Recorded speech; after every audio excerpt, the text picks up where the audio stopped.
آپس میں زوجین کا تعلق بھی قائم ہوا۔ جب تہجد کی نماز کے لیے اٹھے اس وقت حضرت ام سلیم رضی اللہ تعالیٰ عنہ نے حضرت ابو طلحہ انصاری سے کہا میں تم سے ایک بات کہنا چاہتی ہوں، مجھے جواب دو۔ انہوں نے پوچھا کیا بات؟ کہا بات یہ کہ اگر کوئی آدمی کسی کو کوئی چیز عاریت میں دے، امانت کے طور پہ دے اور پھر اپنی وہ امانت واپس لے اور مانگے کہ مجھے دے دو، تو خوشی سے دینا چاہیے ناراض ہونا چاہیے؟ انہوں نے کہا خوشی سے دے دینی چاہیے، ایک آدمی کی امانت ہے اس نے آپ کے پاس رکھوائی ہے، جب چاہے اپنی امانت واپس لے لے۔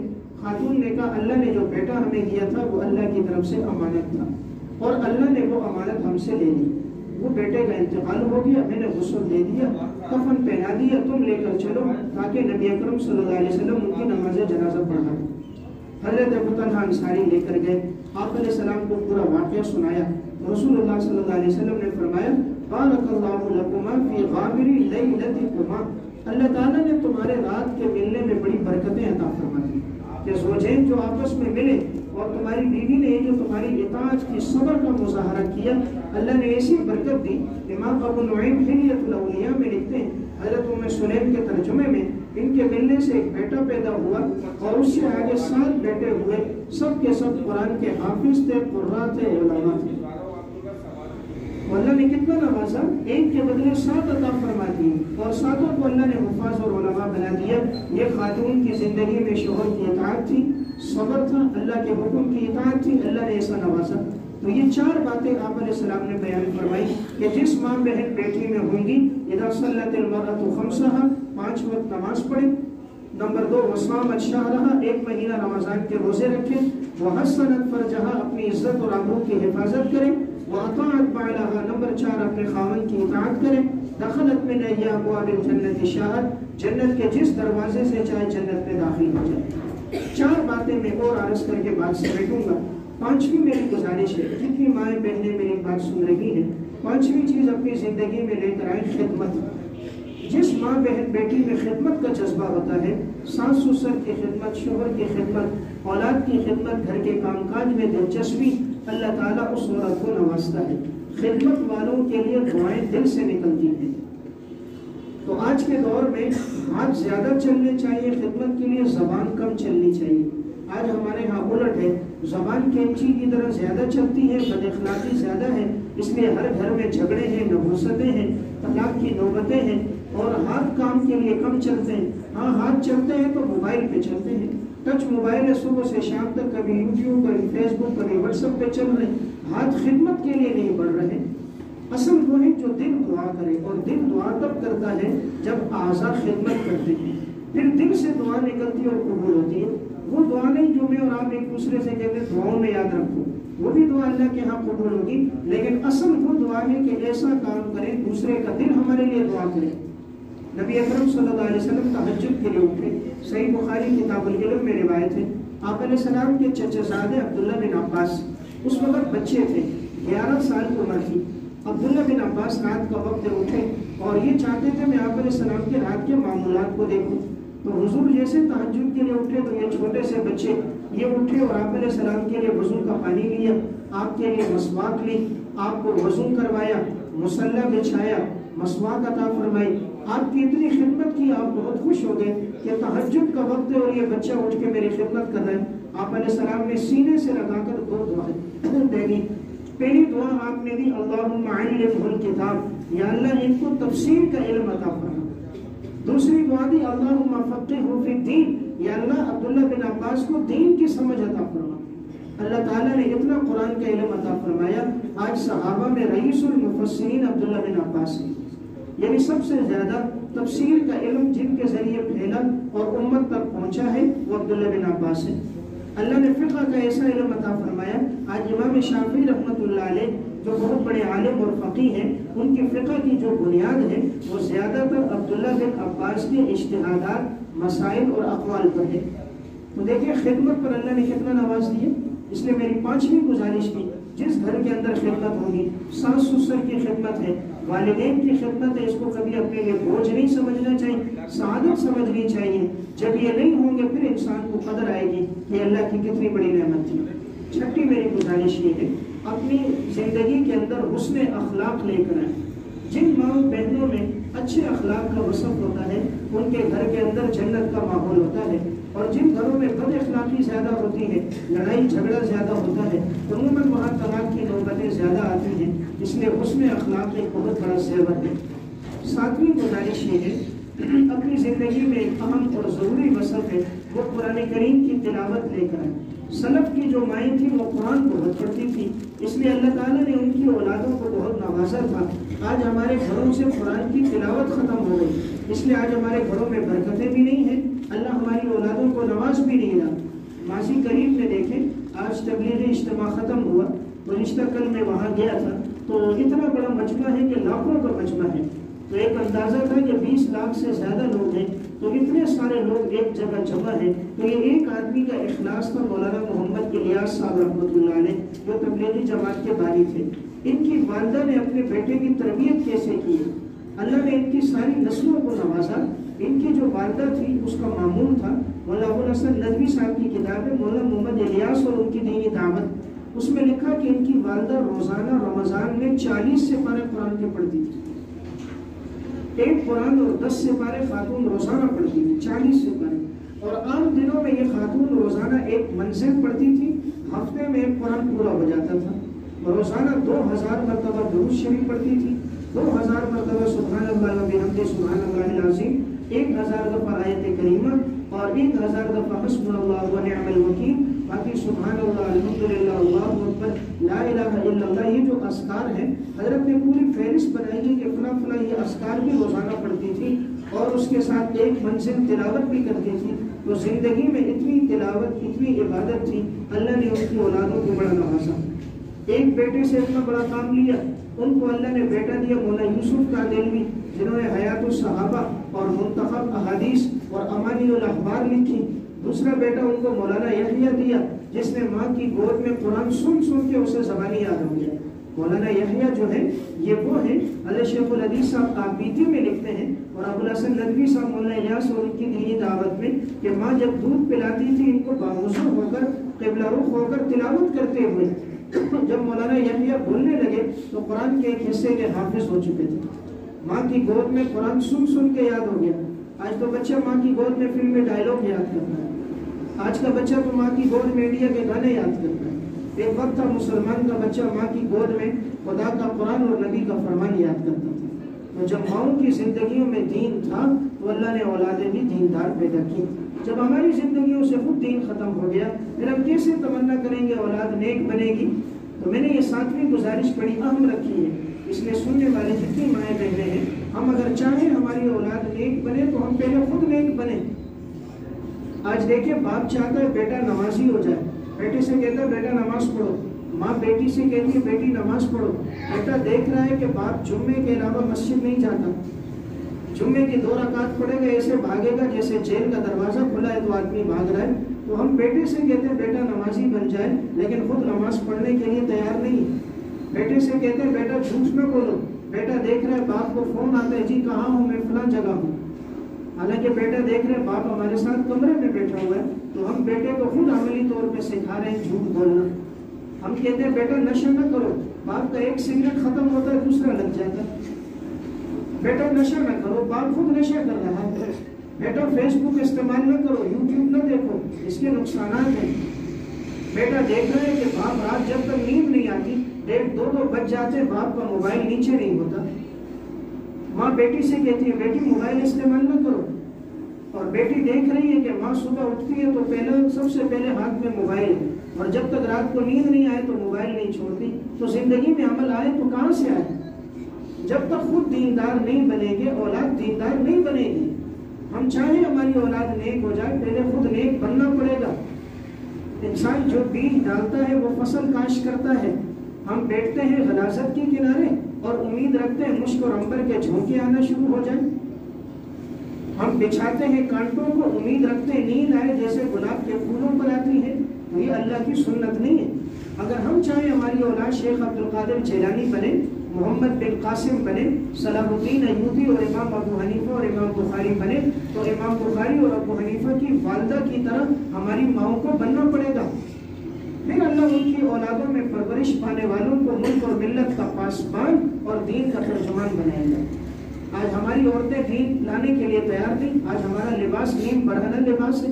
بچے کو دودھ پلا رہے, انٹرنیٹ اور کیبل چل رہا ہے, گھر کے اندر بے حیائی کا ماحول ہے, تو اولاد کیسے دیندار بنے گی؟ اس کی مثال یوں ہے, کولر میں اوپر سے پانی ڈالو, نیچے سے ٹوٹی کھول دو, وہ پانی کبھی بھی کولر میں ٹکے گا نہیں, جتنا پانی ہے نکل جائے گا. استاد کتنی محنت سے بچے کے سینے میں قرآن ڈالے, اسے دین پڑھائے, گھر کا ماحول اگر اس کے مطابق نہیں ہوگا, بچے نے جو پڑھا وہ ضائع ہو جائے گا. یہ دین کا علم وہی ہے, یہ نور ہے, یہ ظلمت کے ساتھ جمع نہیں ہوتا. اس لیے جو گناہ ہے وہ جب بھی آئیں گے, اللہ قرآن کا علم لے لے گا, حدیث کا علم لے لے گا, دنیا کی باتیں ہوگی. سلف کی ماؤں نے اولاد کی تربیت کیسے کی, میں 3 واقعات سنا کے بعد سمیٹتا ہوں. اسلاف امت کی مائیں کیسی تھی, اولاد کی تربیت انہوں نے کیسی کی, اور آج ہماری کیا حالت ہے. حضرت بایزید بستامی رحمۃ اللہ علیہ اخبار الاخیار میں شاہ عبدالحق نے واقعہ لکھا, بڑے اللہ والے بزرگ گزرے. بایزید کے والد کا انتقال بچپن میں ہو گیا. ان کی والدہ نے اب ان کو تربیت کی, اور جب یہ پڑھنے کے قابل ہوئے ان کو مدرسے بھیجا, تو ان سے استاد سے کہا تھا کہ ان کو روزانہ مت بھیجا کرو تاکہ ان کی توجہ نہ بکھر جائے. راستے میں آئیں گے تو دوست ہوں گے, تعلقات ہوں گے, صحبت ہوگی برے لوگوں کی, کہیں اس کی تعلیم میں عمل میں کمی نہ آ جائے. اب استاد ان کو نہیں بھیجتے تھے. اب استاد ان کو سبق زیادہ دے دے تاکہ یہ سبق یاد کرنے میں لگے رہیں, اور اسی میں لگے رہیں گے تو ان کا وقت زیادہ گزرے گا, گھر کی طرف توجہ نہیں ہوگی. ایک دفعہ ان کو زیادہ سبق دیا, لیکن حضرت بایزید کا حافظہ اچھا تھا, وہ سارا سبق انہوں نے زبانی یاد کر لیا. استاد سے کہا بھی کہ مجھے چھٹی دے دیں, میں نے سنا لیا. استاد نے وعدہ کیا تھا اگر تم اتنا سنا لو گے میں چھٹی دے دوں گا, انہوں نے چھٹی دے دی. حضرت بایزید گھر آئے, دستک دی تو ان کی والدہ وضو کر رہی تھی. انہوں نے پوچھا کون؟ کہا جی بایزید. تو ماں تو اپنے بیٹے کی آواز پہچان گئی, تو ماں نے کہا میرا تو بیٹا جو بایزید تھا میں نے اس کو دین کے لیے وقف کیا تھا کہ قرآن کا حافظ بنے, عالم بنے, پھر آئے تم کون بایزید؟ تو بچہ سمجھ گیا ماں کی طلب یہ ہے کہ میں حافظ اور عالم بن کے آؤں. چلے گئے, پھر 17 سال کے بعد گھر لوٹ کر آئے. جب وہ حافظ بھی تھے, عالم بھی تھے, ادھر مائیں ان کے لیے دعا کرتی رہتی تھی ہمیشہ. اللہ نے ایسا نوازا, ایسا ہزاروں آدمیوں کو اللہ نے ہدایت پہ بایزید کے ہاتھ پر دی. تو میں عرض یہ کر رہا تھا, تو جب مائیں اپنی اولاد کی یوں تربیت کرتی ہیں, اللہ اولادوں کو پھر یوں نوازتا ہے. خطیب بغدادی رحمۃ اللہ علیہ متوفہ 463 ہجری کی کتاب ہے تاریخ بغداد, اس میں انہوں نے عبد الرحمن فرحوخ رحمۃ اللہ علیہ کے حالات میں ایک واقعہ لکھا. مدینہ منورہ میں ان کی رہائش تھی, یہ تابعی ہیں. اس دور میں جہاد کا اعلان ہوا, جس گھر میں نوجوان ہو جہاد کے لیے تیار ہو جائے. رومیوں سے جہاد ہو رہا تھا. عبد الرحمن فرحوخ جہاد کے لیے جانے لگے تو ان کی گھر والی حاملہ تھی. تو گھر والی نے کہا تم مجھے کہاں چھوڑ کے جا رہے ہو؟ کہا میں جہاد کے لیے جا رہا ہوں, اور یہ میں تمہارے لیے خرچہ چھوڑ کے جا رہا ہوں 30,000 درہم میں, اور اس خرچے کو اپنے اوپر اپنے بچے پہ لگا دینا, اور میں اللہ کے راستے پہ جا رہا ہوں. تو اپنی گھر والی سے ملے اور اس امانت کو اللہ کے سپرد کیا اور چلے گئے. اب اللہ کا کرنا, ایک جگہ جہاد ہوا, دوسری جگہ, تیسری جگہ, آگے بڑھتے گئے, جہاد ہوتا گیا, فتوحات ہوتی گئی. 27 سال کا عرصہ گزر گیا, عبد الرحمن فروخ کو گھر لوٹنے کا موقع نہ ملا. 27 سال ہو گئے, گھر نہ لوٹ سکے. ادھر گھر والی حاملہ تھی, ان سے بیٹا پیدا ہوا, اس کا نام انہوں نے ربیعہ رکھا, جو اپنے دور کے بہت بڑے عالم امام ربیعۃ الرائے بنے. تو 27 سال کے بعد یہ گھر لوٹ رہے. تو 27 سال پہلے جب نکلے تھے سر اور داڑھی کے بال سیاہ تھے, 27 سال بعد آئے ہیں تو بال بالکل سفید ہو گئے, آنکھوں کی بینائی ذرا کمزور ہو گئی, کانوں کی شنوائی کمزور تھی, کمر کچھ جھک گئی. اب یہ گھوڑے پر سوار ہیں, اب مدینہ میں داخل ہو رہے. مدینہ کے لوگ تو یہ سمجھے تھے کہیں ان کی شہادت ہو گئی, اس لیے کہ اگر یہ ہوتے درمیان میں رابطہ کرتے, گھر لوٹ کر آتے. اس دور میں نہ موبائل تھا نہ جدید ذرائع تھے, تو یہی لگتا تھا شاید کہیں شہید ہو چکے ہیں, اس لیے 27 سال میں لوٹے نہیں. آج مجھے اور آپ کو جو ماں کی گود میں کلمہ ملا ہے, یہ لوگوں کی قربانیاں ہیں. ان کی قربانیاں ہیں کہ آج میں اور آپ مسلمان گھر میں پیدا ہوئے. پیدا ہوتے ہی ہمارے کان میں صدا ہوئی اللہ اکبر, اللہ سب سے بڑا ہے, اللہ سب سے بڑا ہے, لا الہ الا اللہ, اس اللہ کے علاوہ کوئی معبود نہیں. یہ صدائیں تب ہوئی جب ان صداؤں کے پیچھے قربانیاں دی گئی. 1,44,000 صحابہ میں 10,000 کی قبریں مدینہ میں موجود ہیں. باقی کہاں چلے گئے؟ کوئی صحابہ سندھ تک پہنچے, سکھر میں گئے, وہاں دیکھا تو عمر بن عبسہ کی قبر سکھر میں ہے. پشاور تک قبریں, قسطنطنیہ میں ابو ایوب انصاری کی قبریں, جہاں تک یہ صحابہ پہنچ سکے دین کو پھیلائے. تو میں عرض کر رہا تھا 27 سال بعد یہ گھر لوٹ رہے. مدینے کا نقشہ تبدیل ہو چکا ہے. عبد الرحمن فروخ رات کا وقت مدینہ میں داخل ہوئے، اپنے گھر کو تلاش کر رہے تلاش کرتے کرتے جو 27 سال پہلے کا نقشہ تھا ذہن میں، تو انہوں نے وہ نقشہ دہرایا، میرا گھر کہاں ہوگا، اس جگہ تک پہنچے، دروازے پر دستک دی تو ان کے بیٹے امام ربیعۃ الرائے جو اس وقت حمل کی صورت میں تھے اور ابھی تو وہ نوجوان ہو گئے 27 سال کے، اب بیٹے کو تو معلوم نہیں ہے میرا باپ ہے، باپ کو معلوم نہیں ہے میرا بیٹا ہے، کیونکہ باپ جس وقت گیا وہ حمل کی صورت میں تھے، تو دروازے پہ دستک دی تو یہ نوجوان بیٹا باہر آیا، پوچھا جی بابا جی کون ہو؟ فرمایا یہ میرا گھر ہے، میں عبد الرحمن فروخ ہوں، اندر داخل ہونا چاہ رہے تھے۔ انہوں نے کہا بابا جی آپ کو غلط فہمی ہے، تو ہمارا گھر ہے، اب اس کو تو نہیں معلوم یہ میرا والد ہے، وہ سمجھے شاید شہید ہو گئے، اتنے عرصے میں رابطہ بیچ میں نہیں ہوا، یہ باپ بیٹے کی گفتگو چل رہی تھی، اس دوران ان کی آواز گھر کے اندر ہوئی، تو ان کی جو گھر والی تھی انہوں نے آواز سنی تو پہچان لیا کہ یہ تو میرے شوہر عبد الرحمن فروخ ہیں جو 27 سال پہلے جہاد میں گئے تھے۔ آواز سنی تو آواز سے شوہر کو پہچانا، دروازے کے دریچے سے جو جھانکا تو شوہر کے چہرے کو دیکھا تو وہ منظر سامنے آ گیا جو 27 سال پہلے کا منظر تھا۔ آواز دی بیٹا ربیہ یہ تمہارے والد عبد الرحمن فروخ ہیں۔ اب بیٹے نے جو سنا تو وہ اپنے والد سے ملا، تو 27 سال کے بعد یہ باپ اپنے بیٹے سے مل رہا تھا اور 27 سال کے بعد یہ بیٹا اپنے والد کو دیکھ رہا تھا، تو والد بھی رو رہا تھا، خوشی میں بیٹا بھی رو رہا تھا۔ 27 سال کے بعد باپ اور بیٹے کی آپس میں ملاقات ہوئی تھی، دونوں کی آنکھوں سے آنسو بہتے رہے، کافی دیر تک سینے سے لگا کے رکھا اور روتے رہے، پھر یہ گھر میں اندر داخل ہوئے، گھر والی نے جلدی سے کھانا بنایا، آپس کی گفتگو چلی، ماضی کے واقعات سنانے لگے۔ اس دوران انہوں نے ایک بات پوچھ لی اپنی گھر والی سے، میں نے تمہیں خرچہ بھی چھوڑا تھا وہ پورا ہوا نہیں ہوا، درمیان میں عرصہ زیادہ گزر گیا، میں ایک محاذ سے دوسرے محاذ پہ جاتا گیا۔ گھر والی نے کہا ابھی آپ نماز پڑھ کے آ جائیے تو میں انشاءاللہ آپ کو تفصیلات بتاتی ہوں۔ اتنے میں فجر کی اذان مسجد نبوی سے ہوئی تو یہ فوراً نماز کے لیے چلے گئے۔ بینائی چونکہ کمزور تھی، لاٹھی کا سہارا لے لے کر مسجد میں ایک کنارے پہ جا کر بیٹھ گئے۔ مسجد نبوی میں نماز ختم ہوئی، سارے لوگ نماز کے بعد آگے کی طرف بڑھ رہے تھے۔ آپ صلی اللہ علیہ وسلم کے روزے کے قریب ایک تخت لگا اور ایک نوجوان امام ربیعۃ الرائے تخت پر بیٹھا، سارے لوگ سامنے آ کر بیٹھ گئے، پھر وہ حدیث کا درس دیتے اور فرماتے قال صاحب ھذا القبر، اس قبر والے پیغمبر صلی اللہ علیہ وسلم نے فرمایا، وہ حدیث سناتے اور لوگ آگے لکڑی کے قلموں سے اپنے کاغذوں پہ، گتوں پہ، چمڑوں پر، ہڈیوں پر آپ علیہ السلام کے ان ارشادات کو محفوظ کرتے۔ تو بہت بڑا ایک مجمع تھا، تو یہ تو آنکھوں کی بینائی کمزور تھی، بالکل پیچھے بیٹھے تھے، تو قریب ایک آدمی سے پوچھا یہ کون ہے جس کو اللہ نے مدینہ میں اتنی عزت عطا فرمائی؟ وہ امام الانبیاء کی مسجد جہاں ایک نماز کا ثواب 50,000 نمازوں کے برابر ہے، روزہ رسول کے قریب بیٹھ کر آپ علیہ السلام کے ارشادات بتا رہے ہیں، یہ کون قابل فخر آدمی، ان کا نام کیا ہے؟ تو اس نے کہا آپ کو نہیں معلوم؟ انہوں نے کہا مجھے نہیں معلوم۔ کہا یہ عبد الرحمن فروخ کا بیٹا امام ربیعۃ الرائے ہے۔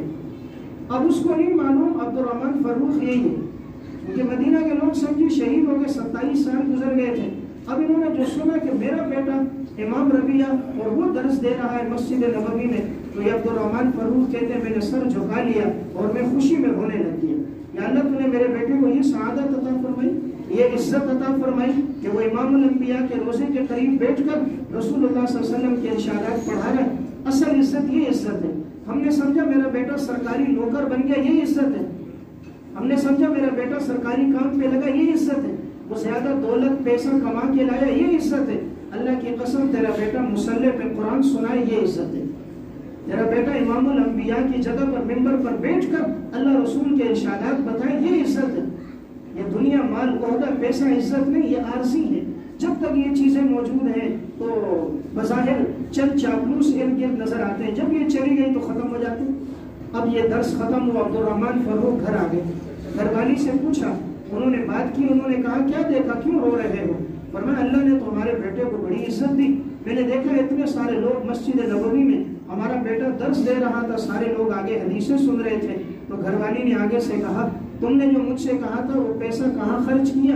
تو میں نے تمہارے بیٹے کی اس تعلیم اور تربیت میں خرچ کیا تھا، میں نے وہ 30,000 درہم تمہارے بیٹے کی تعلیم پہ لگائے، کبھی میں نے ان کو کرمان بھیجا، کبھی جرجان، کبھی نیسابور، کبھی بخارا، کبھی سمرقند، کبھی بصرہ، کبھی میں نے ان کو کوفہ، کبھی مکہ اور کبھی مدینہ، ہر ممالک کے میں نے ان کو شہروں کے سفر کروائے، خود میں بھوکی رہی، میں نے فاقے کی زندگی گزاری۔ آپ کے بیٹے کو میں نے آپ علیہ السلام کی حدیثوں کا علم دیا، آج جو اللہ نے اس کو عزت دی ہے اس میں پیچھے کردار میرا ہے۔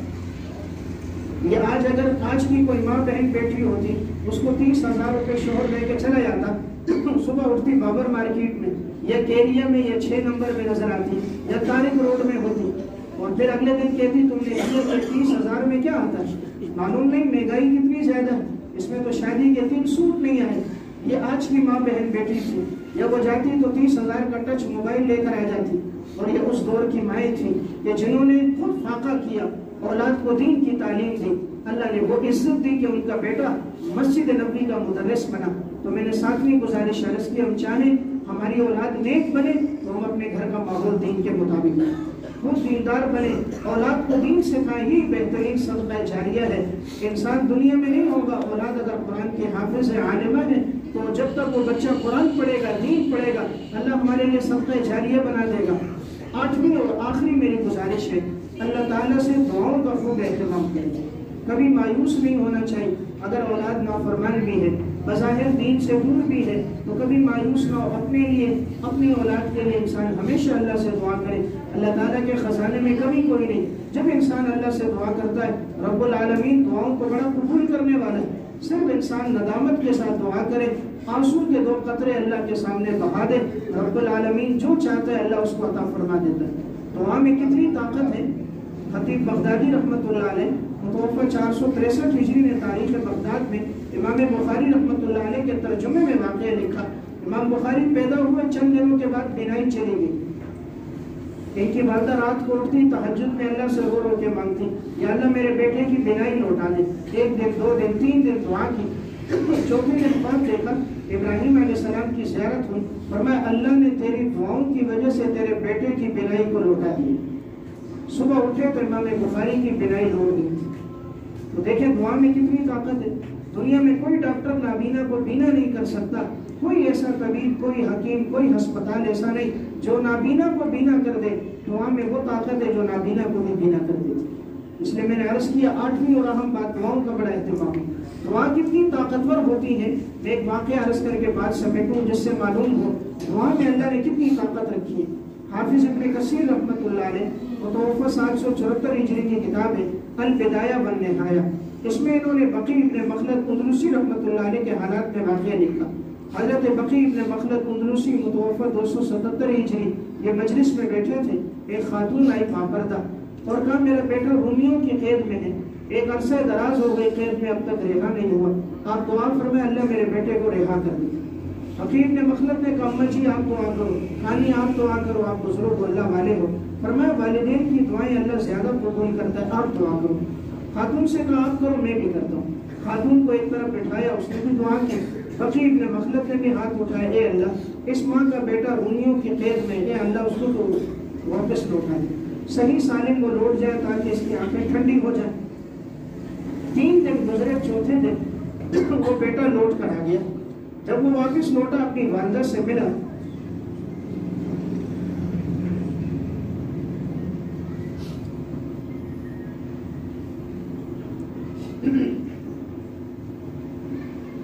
تو والدہ اس بیٹے کو لے کر بقی ابن مخلد اندلسی کے پاس آئی اور کہا میرے بیٹے کا واقعہ سنا۔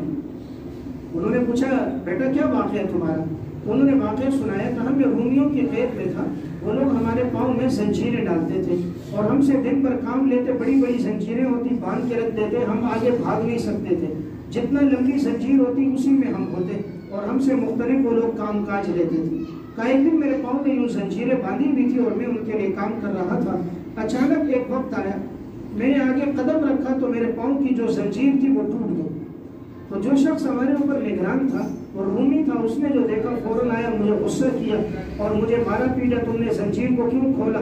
میں نے کہا بھائی میں نے نہیں کھولا۔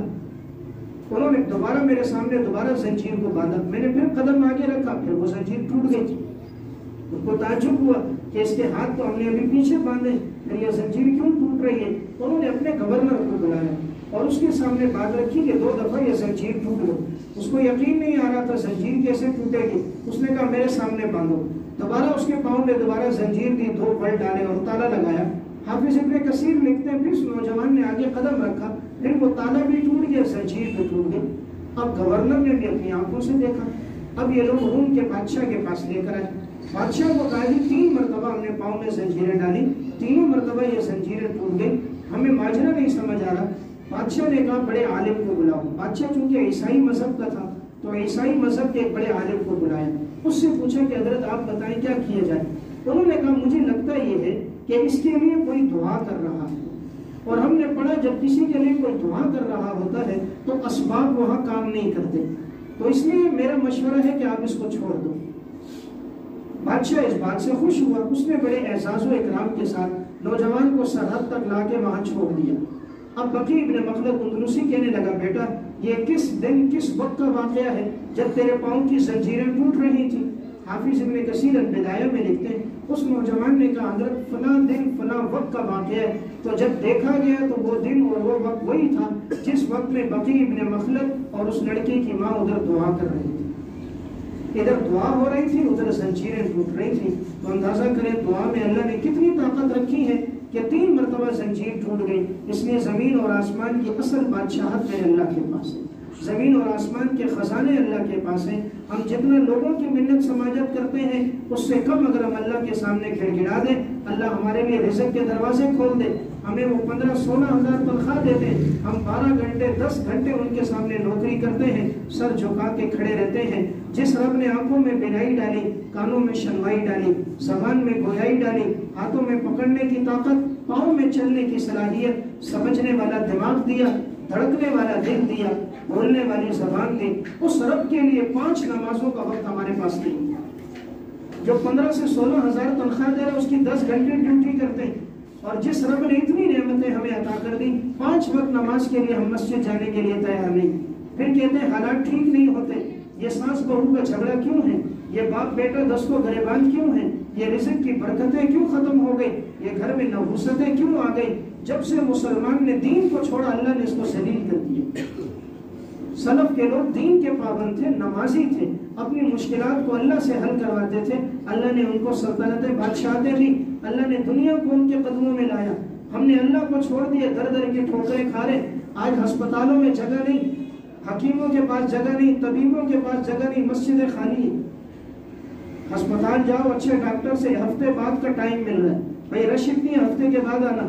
ہسپتال میں جاؤ نہیں، جگہ موجود نہیں ہے، طبیبوں کے پاس نہیں، حاملوں کے پاس رش ہے۔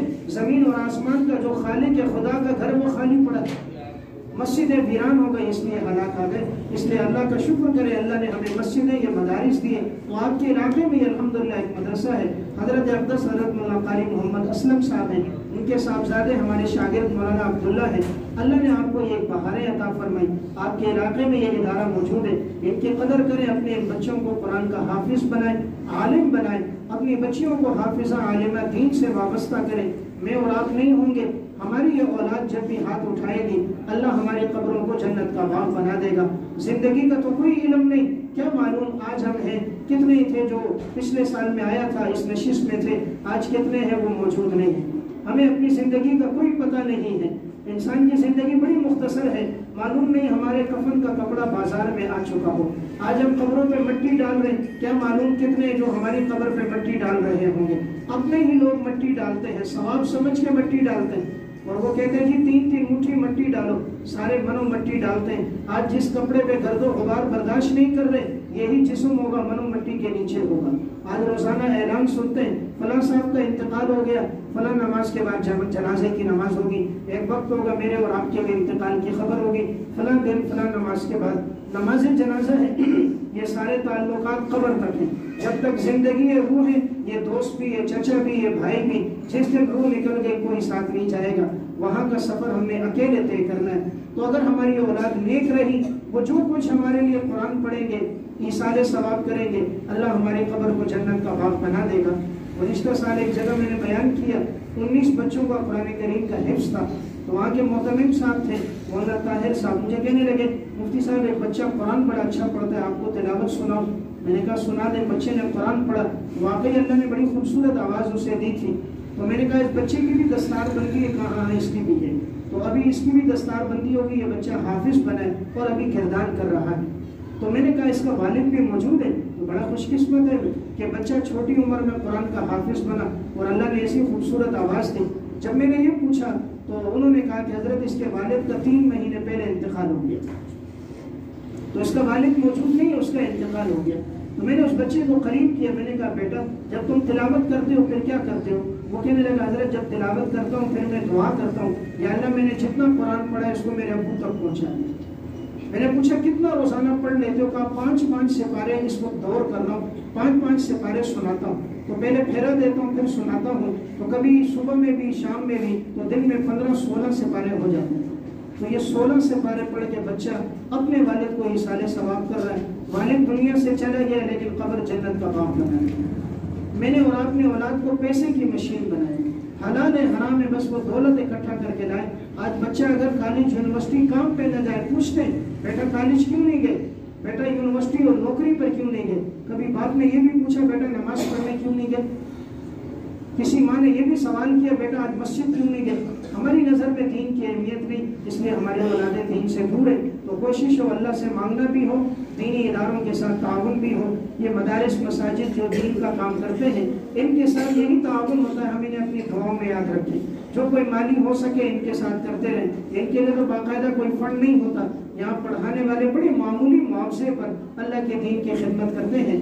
2 سال پہلے شب قدر میں ایک جگہ میرا بیان تھا، تو جب میں وہاں پہنچا وہاں ایک قاری صاحب تھے، محمد مسعود نام تھا، تو وہ میرا شاگرد بھی تھا۔ مجھے کہنے لگا استاد جی میری مسجد ہے یہ سامنے پہاڑی پر، اور 7 بچوں نے ناظرہ ختم کی، اگر آپ تھوڑا سا بیان کر لیں۔ لیکن کہنے لگا استاد جی آپ کے لیے جانا مشکل ہوگا، گاڑی نہیں جاتی، پیدل چڑھنا ہوگا، یہ پہاڑی پر مسجد ہے۔ تو میں نے کہا ٹھیک ہے میں آؤں گا۔ ظہر میں ایک جگہ میں نے بیان کیا، عصر میں ان کی مسجد میں تھا، تو اب ہم پیدل چڑھے، تو پیدل چڑھتے چڑھتے اوپر کی جگہ میں پہنچے۔ فارمی آدمی کہاں چڑھ سکتے ہیں، تو پسینے پسینے ہو گئے، وہاں پہنچے۔ جب بیان شروع کیا، بیان ہوا، 7 بچوں کی دستار بندی ہوئی، تو ہم چائے پی رہے تھے دسترخوان پہ۔ تو میں نے استاد صاحب سے پوچھا آپ کی مسجد میں خدمت کیا ہے؟ تو وہ مجھے کہنے لگا استاد جی میں یہاں ناظرہ بھی پڑھاتا ہوں، اور میں 2 ٹائم میری کلاس بھی ہے، مسجد کی صفائی بھی میں کرتا ہوں، آذان بھی میں دیتا ہوں، بچوں کو قرآن بھی میں پڑھاتا ہوں۔ میں نے کہا آپ کی تنخواہ، تو وہ خاموش ہو گیا۔ پھر میں نے کہا آپ کی تنخواہ کتنی ہے؟ خاموش رہا۔ میں نے کہا نہیں بتائیں کتنے کا؟ استاد جی 2500 روپے تنخواہ ہے۔ یہ شب قدر کے اندر امام تھا، 2500 روپے میری تنخواہ ہے۔ تو میں سوچنے لگا 2500 روپے میں کیا گھر بستا ہے؟ لیکن یہ وہ لوگ ہیں جنہوں نے چٹائیوں پر بیٹھ کر اللہ کے دین کی خدمت کی۔ کیا ان کے والدین نہیں ہیں؟ ان کے دل میں جذبات نہیں ہوتے ہوں گے ہم بھی اپنے ماں باپ کو اچھا کھلائیں پلائیں، ہم بھی اپنی اولاد کو اچھا لباس پہنائیں، ہم بھی اپنے گھر بچوں کے لیے سر چھپانے کی جگہ بنا دیں، ان کے لیے سواریاں رکھیں؟ لیکن ان لوگوں نے دین کو مقدم رکھا، اپنی زندگیاں مشقت تکلیفوں میں گزاری، دین کی خدمت کی۔ ان لوگوں کے دست و بازو بھی بنے، ان کو اپنی دعاؤں میں یاد بھی رکھیں۔ اللہ تعالیٰ اس ادارے کو دن دگنی رات چگنی ترقیاں نصیب فرمائے۔ اللہ تعالیٰ محترم صاحب کی جان مال عمر صحت میں علم میں برکتیں نصیب فرمائے۔ ہم سب کو یہ بیٹھنا اپنی بارگاہ میں قبول فرمائے۔ وآخر دعوانا الحمد للہ رب العالمین۔